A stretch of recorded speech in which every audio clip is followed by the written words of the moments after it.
Good evening, you're watching Mission 2024. I'm Preeti Chaudhary. The focus right on top. Will Nitish Kumar be made the convener of the India Alliance? Well, that's coming up next. But first up, let me take you through the headlines. Modi guarantee is the buzzword in the Prime Minister's mega Nari Shakti outreach in Kerala. Prime Minister hits out at Congress-left alliance for undermining women. Says his government freed Muslim women from Triple Talaq.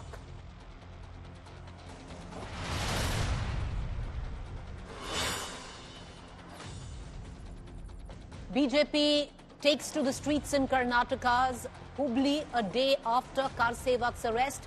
Chief Minister Siddharam Iyer lashes out, says BJP will defend anyone with a saffron shawl.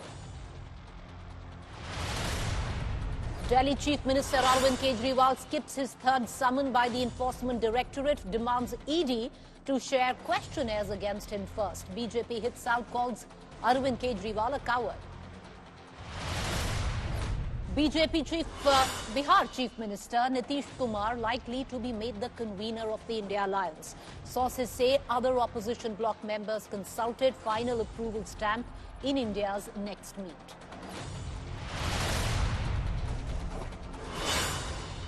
No relief for former Trinamool MP Mahua Moitra. Supreme Court refuses to stay her expulsion as MP.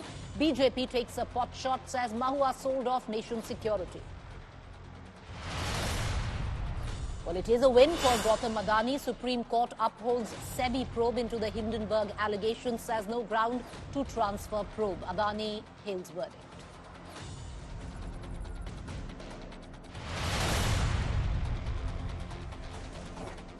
All right, so the big question that we are asking right on top of Mission 2024, will Bihar Chief Minister Nitish Kumar be likely appointed as convener of the opposition's India Bloc alliance? Well, it does seem it's on the cards. So which political parties associated with the India alliance are mooting it? Some which are against. We're going to get you all of that. The Congress, meanwhile, has discussed this proposed appointment with Nitish Kumar and RJD chief Lalu Prasad Yadav. Other partners within the India alliance have also been consulted and taken into confidence. Take a look at this report. A crucial figure in uniting feuding opposition parties onto a common platform. A grassroots leader fluent in Hindi, the Chief Minister of Bihar. An advocate for marginalized communities, and now the head of the Janata Dal United. Following the BJP's resounding victory in the Hindi heartland this year, the opposition alliance appears to have chosen an official convener from the same region.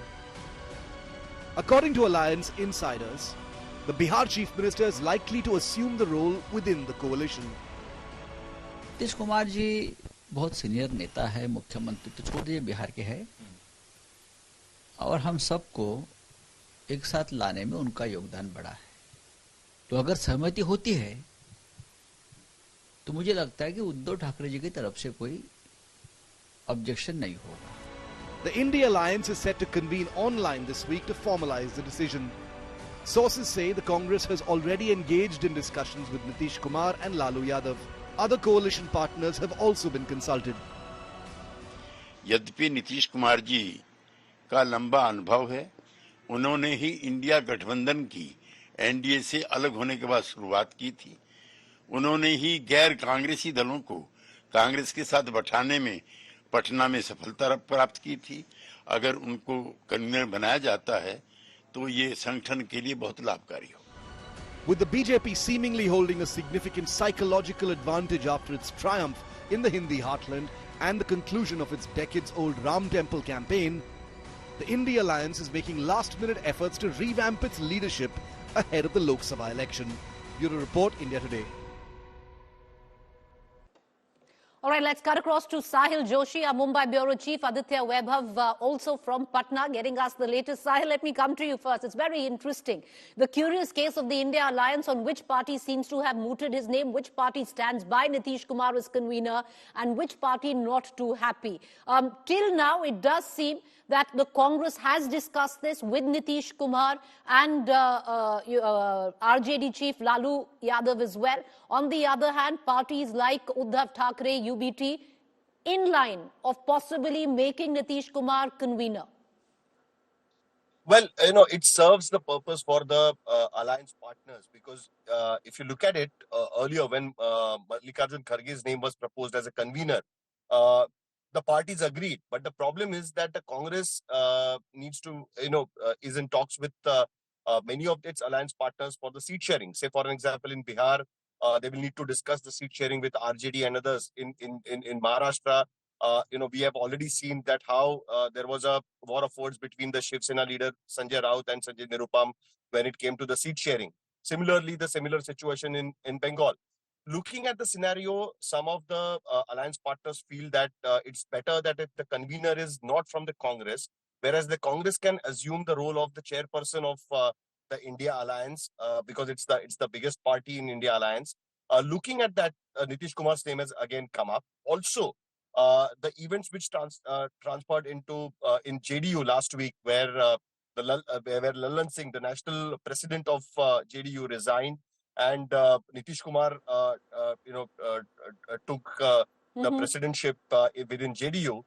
There were a lot of speculations within in Bihar politics that what Nitish Kumar has in mind, because he has always given some big surprises to his partners, be it RJD and Congress in 2017 or be it BJP in 2022.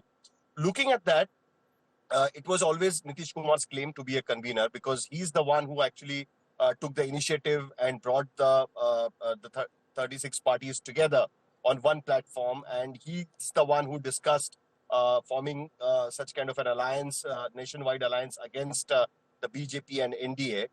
Looking at that, his initiative should be rewarded is what a lot of alliance partners feel, and they have taken initiative. In fact, what I heard is that Uddhav Thackeray also decided to speak to Mamata Banerjee because she's the one who had some reservations with respect to, who have some reservations with respect to Nitish Kumar's appointment as a convener.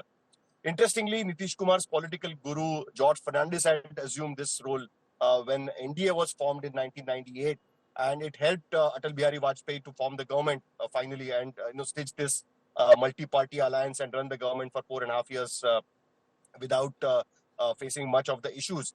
Now, if Nitish gets such kind of a opportunity, we'll have to wait and see that how Nitish performs Sahil, as the one convener. quick question. One of the main reasons also to get Nitish Kumar as convener, which is being mooted by the Congress, is to make sure that he's tied in as convener, keeping in mind the slippery history of Nitish Kumar as a political leader and where allegiance comes from.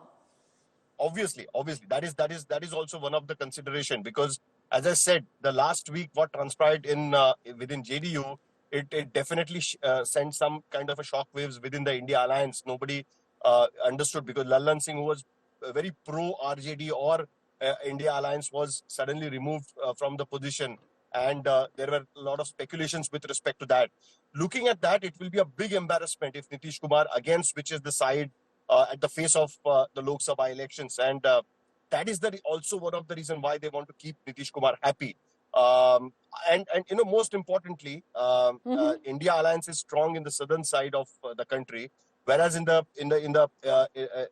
north belt, they are still facing a big challenge with respect to the leadership. Nitish is a OBC face. Nitish is a face who has been administrator, the chief minister since last many years. He has proved his mettle as a politician, as a swerve politician as well. Looking at all these things, chairperson from South and maybe convener from the North India gives a good combination for India Alliance to compete with NDA in 2024 elections. And most importantly, let me tell you add one more thing into this. The most of the alliance partners are pushing for the seat sharing, which they think that the Congress is not yet serious. They are more concerned about Rahul Gandhi's yatra from Manipur to Mumbai, the Bharat Nyaya Yatra. They want the seat sharing formula to be finalized beforehand so that they can start the preparations. It is likely that the end of February there will be the elections will be declared, and after that it will be very they will have a very short time to move further. Looking at that, Nitish may play a crucial role in that, and that is the reason why everybody is pushing that the convener should be appointed as early as possible. Well, interesting, Aditya Vaibhav, to bring you in. A lot of the reasoning behind having Nitish Kumar as convener, there are reservations. And one of those reservations has been mooted by none else but where the TMC is concerned. But having said that, Aditya, the main factor is that Nitish Kumar, in political terminology, is a slippery character and could go to the BJP. Best is to tie him in as convener. Well, exactly, Preeti. As far as the India bloc is concerned, of course, this must be the reason that needs to be resolved in case they decide on the fate of Nitish Kumar and also their future, whether or not Nitish happens to stay with them. But then the question continues to remain that, Preeti, there are murmurs and there are speculations even in Bihar political circles that Nitish might assume the post of the convener if a unanimous decision is taken by all the alliance partners. And interestingly, some of the alliance partners have already expressed their willingness, but then there remains to be a huge number of India bloc alliance partners who are yet to confirm their allegiance to Nitish Kumar. And the unanimity of the decisions as far as the sources are concerned, Preeti, we have been given to understand that Nitish will assume the post only if unanimity of decision is until achieved. Now it seems, right. Aditya, you're bang on. He'll only assume if there is unanimity in the alliance partners. But one of the major alliance partners who has reservation is the TMC and Mamata Banerjee, and we're going to continue to get you more on that. Aditya, appreciate you joining us. Sahil Joshi as well for getting us the news. But what you can expect, it does seem it's moving towards getting Nitish Kumar as convener, especially where the Congress game plan is concerned. With that, let's cut into news break that's just coming in. Now, there is only one religion, and that is Sanatan Dharma. This is the news break given by Yogi Adityanath in Jodhpur. A short while ago, Yogi Adityanath, speaking at a function in Jodhpur, made a religiously controversial statement suggesting that there is only one religion in India, and that is Sanatan Dharma. Listen in. धर्म एक ही है और वो सनातन धर्म है। बाकी पर्सनैलिटियां हो सकती हैं, पंथ हो सकते हैं, संप्रदाय हो सकते हैं। हर देश, हर काल, हर परिस्थिति में जो अपनी जीवंतता को बनाए रखा है, दुनिया के अंदर बहुत कुछ आए, बहुत कुछ चले गए, लेकिन सनातन धर्म अपनी इस अनवरत यात्रा को सम और विषम परिस्थितियों का सामना करते हुए निरंतर बनाए हुए है। Arvind Kejriwal, the Delhi Chief Minister, skipped his third ED summon today. He is instead posed some questions to the investigating agency where the alleged liquor scam in Delhi is concerned. The Delhi Chief Minister, who is accused of benefiting from the Delhi liquor policy, has asked the ED to make it clear whether he is being asked to appear or genuine inquiry on to tarnish his image.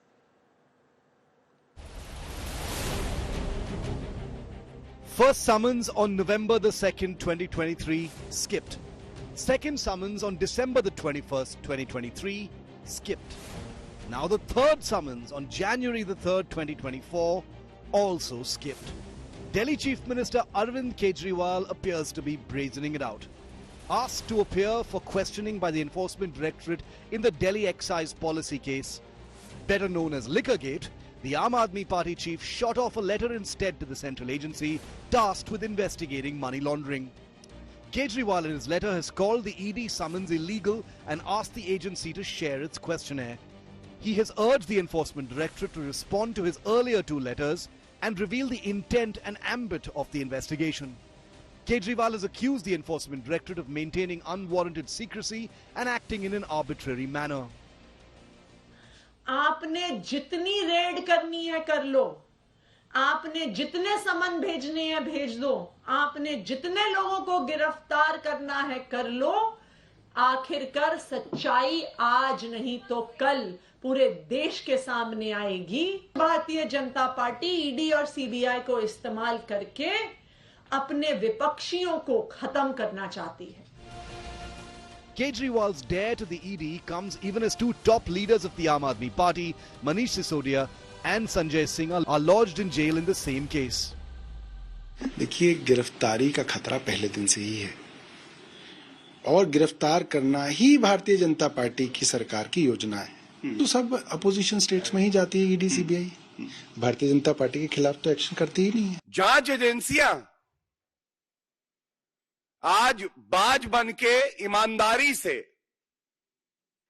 भ्रष्टाचारियों को काट रही हैं। अरविंद केजरीवाल घबराए हैं, इसलिए मन ही मन कह रहे हैं, लागा चुनरी में दाग छुपाऊं कैसे, किया है भ्रष्टाचार ईडी के पास जाऊं कैसे। The Enforcement Directorate, meanwhile, carried out multiple raids in Rajasthan and Jharkhand. Close aides of Jharkhand Chief Minister Hemant Soren were raided. Soren himself has skipped 7 summons from the ED for questioning in money laundering. There is speculation that Soren may install his wife as Chief Minister in case of an arrest, but he has denied all such reports. In Rajasthan, the Enforcement Directorate carried out searches at properties linked to former Chief Minister Ashok Gehlot's son Vaibhav. Recently, the agency listed a real estate deal by Congress leader Priyanka Gandhi Vadra in a money laundering charge sheet, though it did not name her as an accused. The opposition claims the Narendra Modi government is misusing the central agency to target its rivals ahead of the 2024 Lok Sabha election. Bureau Report, India Today. All right, let's cut across to my colleague Munish Pandey, who tracks the Enforcement Directorate closely. Munish, the question is, how will the ED respond now? Because the Chief Minister has made pointed accusations other than calling the body compromised and politically motivated. He's also said, in what capacity are you calling him, and to give him the list of questions. Well, Preeti, as far as Enforcement Directorate sources are concerned, what they are saying that Arvind Kejriwal has worked with the Income Tax Department. He is an IRS officer, and he should be aware that under the Prevention of Money Laundering Act or under any law, there is no provision that any investigative agency or the investigative officer will share the questions that will be asked to any person. And what they are saying is that this is only delay tactics by Arvind Kejriwal, and he is deliberately not appearing before the agency for questioning. As far as evidence is concerned, what they are claiming, Preeti, that they want to clarify with Arvind Kejriwal certain aspects of the investigation regarding the phone conversation with an accused in the case, regarding the meeting with one of the member of parliament in connection with the business in under the new excise policy in the national capital. On those aspects, they want clarification from Arvind Kejriwal, and after getting the clarification, they will decide the next course of action, whether he should be summoned again or he should be arrested. But first, they want to question Arvind Kejriwal, and that is why they are summoning him again and again. Whether they will be taking action against Arvind Kejriwal, whether there will be any searches, whether he will be arrested or not, or whether he will be summoned again. That is something which ED will be deciding in in few days. Preeti. All right, but Munish, going on from here, with what you just left off the chat with and the conversation with, either there'll be a summon that will be issued, and that will be summon number 4. If there is an arrest at all, Munish, the two ways of only doing it is, one, that the ED approaches the court, or it raids Arvind Kejriwal's residence. Are these the only 3 options? There are 2 options, Preeti, at this point of time. One is they can go to the court and they can seek a non-bailable warrant against Arvind Kejriwal. But under Prevention of Money Laundering Act, ED doesn't need any court order or non-bailable warrant. They are within their power to arrest Arvind Kejriwal whenever they want. So there is no need of approaching the court. In some cases, they do approach the court, but only in those cases where the accused is absconding. In this case, Arvind Kejriwal is very much available. As far as the other options are concerned, if Arvind Kejriwal appears for questioning after ED's summon, then ED can decide after the questioning whether there is a need of arresting Arvind Kejriwal or not after the questioning. But the third option is, if Arvind Kejriwal at all he decides not to respect any of the summons of Enforcement Directorate, then ED can go conduct searches at his residence, and later on they can give a notice that is summoned to Arvind Kejriwal. They can brought him to their ED office, and later they can show him arrest the same case, the same way what we saw in Sanjay Singh's case. So these are the options available with Enforcement Directorate. But in one line, if I can sum up, ED is within their rights to arrest Arvind Kejriwal whenever they want, if they have concrete evidence against him. All right, we're going to leave it at that, Munish. Appreciate you joining us. Let's quickly bring in Amit Bhardwaj into the conversation on what Arvind Kejriwal will do next. Court is an option that lies, Amit, where Arvind Kejriwal is concerned. And repeatedly, they have always maintained that they will exercise the option when the need comes.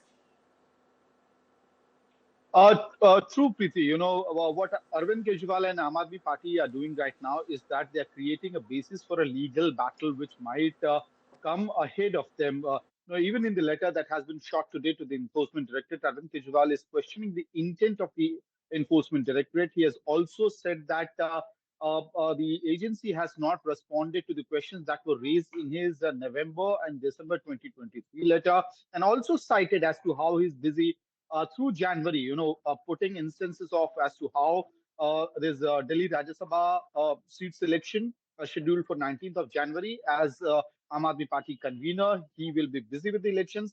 And after that, he'll be busy as Delhi Chief Minister as far as the Republic Day celebrations and preparations are concerned. So also giving a time frame to the agency that he is going to be busy till the end of the January, and Aam Aadmi Party on the other side saying that, look, the Lok Sabha elections are right here. And that is why Arvind Kejriwal, like other India Bloc leaders, is being threatened by the Enforcement Directorate in this particular case. What we are given to understand, Preeti, is that from tomorrow itself, Aam Aadmi Party could actually start a public outreach program over this issue, public outreach campaign over this issue. We have seen as to how they had conducted referendum. So reaching out to the people constantly, that's one way. Second is laying down the ground for a legal battle. And AAP is also getting a lot of strength as far as that legal battle is concerned because of the Hemant Soren case, where the Jharkhand Chief Minister has chosen the legal path in order to skip the ED summons and reaching out to people in Jharkhand instead of going to the ED on a specific dates when he was called for summons. All right, Amit, appreciate you joining us with that quick update. We're going to keep a keen eye on all developments there. A quick break to stay with us. On the other side is To the Point, and the focus on To the Point is the Look South policy of the Bharatiya Janata Party. The BJP needs to make inroads and better their performance of 2019 Lok Sabha because they already maximized the north. Gains will come, and if they do come, they need to come from the south.